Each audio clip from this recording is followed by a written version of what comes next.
And then they said, get on your knees. Down on the knees. No, what's your name? What are you doing? Get on your knees. Boom, boom, boom, boom. 4 shots to the back of the head, dead in a pool of blood. And I was there about 10 minutes after it happened. The body had already been gone when I was stuck in the traffic. Yeah. And so all these questions: why? What happened? Who was this man? And what little people I do know in town, I went to all the people that I know and asked, well, what's the story? What's the story? What's the story? And piece it together. A group of police assassins came from a faraway town to this town, so nobody knew them.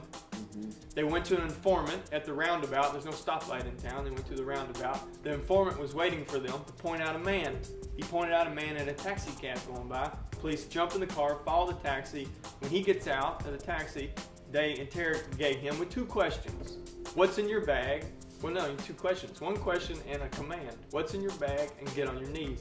When they shot him in the back of the head, Jamaicans love to gather as soon as anything's happening. So all these Jamaicans are already around watching him take his stuff out of the bag immediately.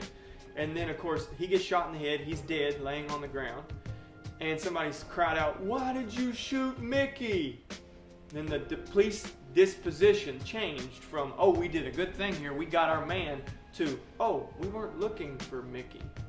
They cover their faces, cover their badges, get in the car, and head off in the opposite direction they came. Within a short 2 minutes, the Negril police show up. The Negril police won't show up within 6 hours when I call them. But they were there immediately. So it seems a little fishy, like they were in on this thing. So, anyways, dead body, all kinds of questions. It ends up being a case of mistaken identity. So, in the Jamaica setting, a funeral will last 9 to 10 days and have like this progression and this big party at the end. Well, the day before the big party, the wake, they had a peace rally. All these people, all these ministers in town were called forward to preach at this peace rally, to offer a prayer, a word of thanksgiving for his life or something. Mm-hmm. All the clergymen in the whole area denied the invitation. So they called the Catholic Church late the night before and said, we've asked everybody, will you all do it? The man was not Catholic, he's not part of the church, etc. And so we said, well, we'll think about it. Yeah. So it was between Father Jim and myself, and we bound, you do it, no, you do it, no, you do it, no, you do it. So then Father Jim finally stepped forward and he wrote a little something and he did it. And we were the only clergymen in town at the peace engagement, with probably 300 Jamaicans very, very angry about what happened. Yeah. And we were trying to be there as a peaceful presence that does not go out of hand. And they did the best thing that Jamaicans can do. And we sung Bob Marley songs all morning to try to keep the peaceful mentality in it. You know, injustice has been done, but let's be peaceful about this. Mm-hmm. It's very hard. We're on one side of the street. On the other side of the street is rowdy police, Jamaican police. Yeah.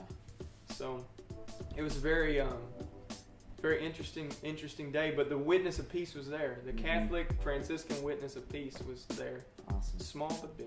Sure.